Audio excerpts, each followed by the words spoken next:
This is a podcast by The Straits Times.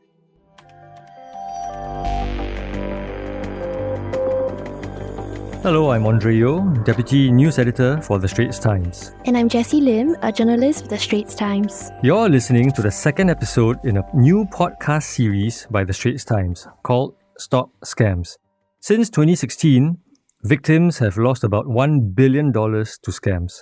In this episode, we are speaking with Superintendent of Police, Supt Tay, the head of the Anti-Scam Centre, or ASC. Welcome, Michelle.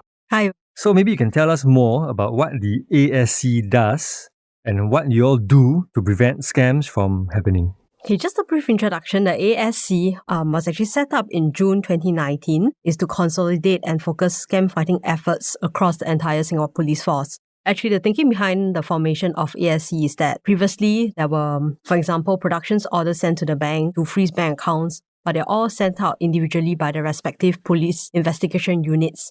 So there was a need to, firstly, swiftly freeze these bank accounts, and secondly, to have a centralized coordination. Because can you imagine, to freeze one bank account, there may be multiple productions orders sent in. That's one of the reasons for the formation of Anti-Scam Centre, and it's also to reach out to the stakeholders to form a network so that we can quickly stop funds from moving out. And the Anti-Scam Centre is also formed up due to the rise in scam cases, and there was a need for the police to act swiftly and quickly to tackle these scam cases.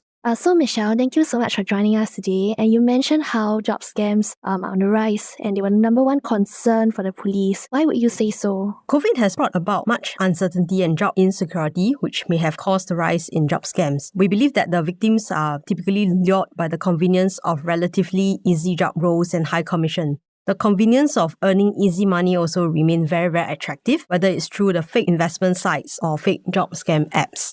Because COVID is also here to stay, we believe that job scams may continue to be on the rise.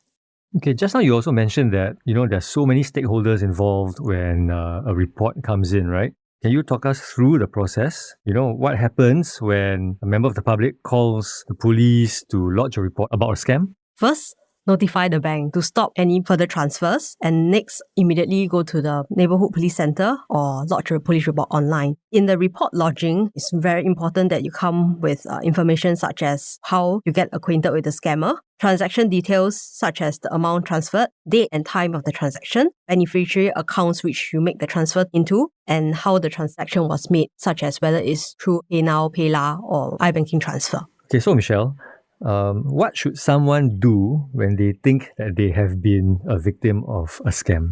Okay, so typically scam victims do not call the Anti-Scam Centre. They actually come through our Police Operations Command Centre. That's where the fact-finding from the victim happens, and subsequently, POCC in short will forward the report to us, or the investigation officer assigned to the case will send the report over to us. When our ASC officer receives such a report, the very first thing we do is to quickly collaborate with our stakeholders. This includes the banks and the fintech companies to quickly trace and salvage the funds for our victims. And Michelle, what do your officers do when they receive a call from a scam victim? Yes, so a typical day begins with checking the scam reports and conducting the follow-up actions on these reports, such as engaging stakeholders to freeze bank accounts, conducting fund flow tracing and analysis to try our best to recover the victim's money. Our ASC officer is also rostered for duty tours daily, 24/7. So this is to ensure prompt action is taken on every scam report that is reported to the police. How long does it typically take to deal with one scam report? Actually, it depends. If it's a simple one transaction transfer, typically it happens within, I would say, about 5 minutes. But if the money has gone through several layers, tracing it requires some time. I would say about a few hours. The police have often said that if the money is transferred out of Singapore, it's very hard to get it back. Why is this so? Firstly, the police do not have jurisdiction and powers over an overseas country. And secondly, the receiving country may not be as cooperative or be able to assist us in recovering any money. At this point, we also want to share that it definitely requires global effort and commitment from overseas counterparts, everybody to just come on board to fight scams. Would you say that is the biggest challenge the police faces in stopping scams? Yes, because the reality is once the money moves out of Singapore, it is almost impossible to make any recovery. So what can the public do to prevent, themselves from losing money to scammers? I think the best way to stop scams is to prevent it from even happening. Each and every one of us has a part to play to be vigilant, and we should be alerting our loved ones about scams. So should you fall prey, we should quickly notify the bank and also make a police report. The faster you make a police report, the faster we can act on it and the higher the chances of the recovery. And Michelle, how can the public be more involved? So I heard about the Community Watch scheme and a new e-commerce transaction safety rating. Oh yes, Jessie. You know that our Community Watch scheme currently has more than 5,000 members and it was officially launched on 11 December 2021. I personally encourage all listeners who are listening to join this scheme. So through this scheme, you can share crime advisories with your family and friends. You can provide the Singapore Police Force with information on crime that you may come across. And if you are able to commit more time and effort and you would like to do even more to enhance Singapore's safety and security, please also join the Singapore Police Force volunteer schemes. Some of these examples include Crime Prevention Ambassadors, Citizens on Patrol, or the Volunteer Special Constabulary. Oh yes, Jessie, you know, e-commerce is very popular. We all shop online, especially the ladies. Okay, so we have this e-commerce marketplace safety ratings. These actually give an indication to the extent how the different e-commerce marketplaces have in place anti-scam measures. So when we make a purchase on any e-commerce platform, it can allow us to make a more informed choice on which marketplace to use for these transactions. And it can raise consumer vigilance and encourage the use of safety features and good practices when transacting online. Okay, that's great to hear. I'll definitely look out for it when I shop online next time. Find us on Apple, Spotify, Google Podcasts, or via the Google Voice Assistant and Amazon Alexa-enabled devices. And now, back to my conversation with my co-host Andre Yeo and Superintendent of Police Supt Tay, the head of the Anti-Scam Centre. And you mentioned that online shopping, because it's so popular, perhaps that's why there's a proliferation of scams, right? It seems like the scammers are using many different tactics to cheat their victims.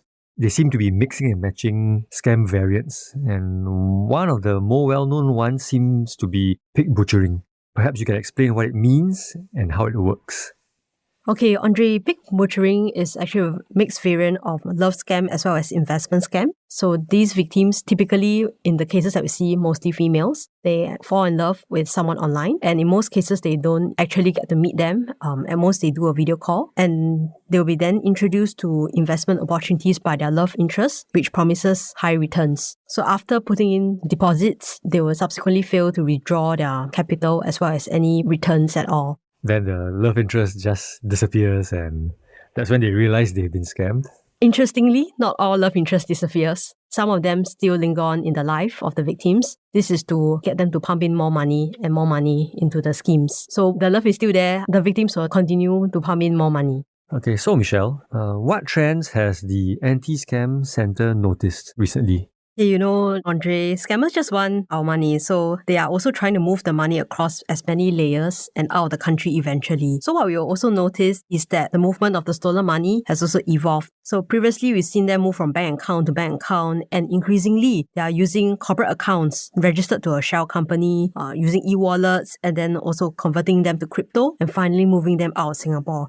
So these added layers cause friction to investigation efforts and police efforts to recover funds. So Andre, next we also notice the way scammers are obtaining these channels to move funds is also shifting. So for example, in the past, they use scam victims themselves and trick them into receiving and transferring the funds out for them. Increasingly, we are also observing that scammers are reaching out to the youth to buy their bank accounts at a fee, and also in recent trends, buying their digital identity credentials. So with these digital identity credentials, scammers can actually log into multiple sites to create for new accounts, even new wallets or communication lines to perpetrate scams. So on this note, we also want to highlight that selling your accounts or credentials to scammers or allowing them for misuse is an offence. And more often than not, even though the users are promised a fee, in the end, they are also being scammed. They will not receive the returns. And in fact, they have to end up facing the brunt of the law for their misdeeds.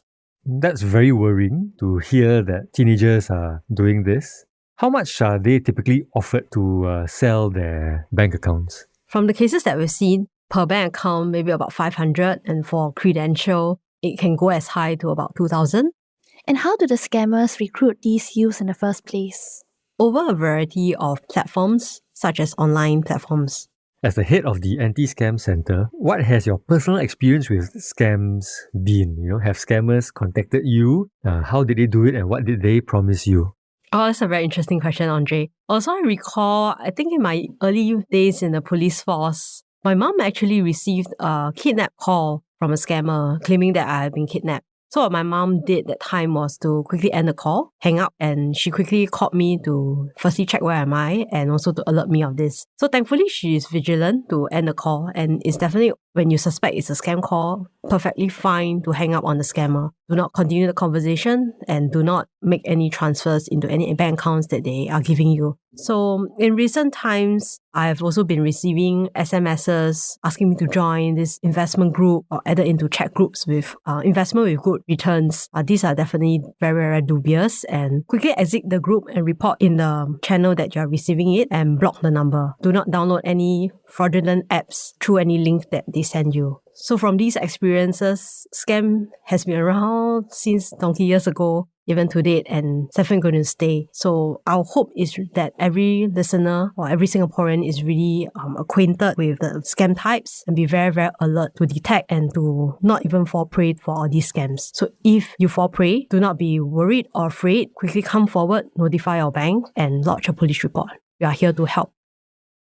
So Michelle, I'm sure your officers have dealt with many victims. Perhaps you can share with us how some of these victims have been affected after being scammed. Yeah, Andre is always sad to hear of a scam story and to hear the version of the victim. I think what scammer takes is more than their money. So even in love scams, it takes some emotions as well. And after losing the sum of money, it leaves the victim very, very vulnerable. So at this point, family and friends' support and encouragement is very, very crucial. So I recall we will have one case, a phishing scam whereby this parent lost about 90K to a phishing scam. That's actually the money he saved up for his child's university tuition fees. So that's very sad because he definitely felt very guilty for not being vigilant. But what was encouraging is that the family is very supportive and managed to help him out of this. So what can society do as a whole to fight this scam scourge? Fighting scams is definitely not an individual effort, it's a community effort. So this includes you and me. We can all be more vigilant, encourage our loved ones and remind them of the scam trends, remind them to be vigilant, stay more informed in their lives. We can also sign up as advocate to receive up-to-date messages and share them with our family and friends. So I also personally encourage all of you to join the Spot the Signs, Spot the Crimes campaign at www.scamalert.sg. So that's where we can receive messages about scams and share them with our family and friends. So together we can all help stop scams and prevent our loved ones from becoming the next victim of crime. Thank you so much, Michelle, for being on the show. It was very interesting, and we hope that you and your team will be successful in fighting this scam scourge. Thank you. Thank you. That's a wrap for Stop Scams, a new podcast series by The Straits Times. I'm Andre Yeo. And I'm Jessie Lim. Once again, don't forget to share this podcast episode with your friends and family. If you'd like to read our Stop Scams articles, there's a link in our podcast text description below.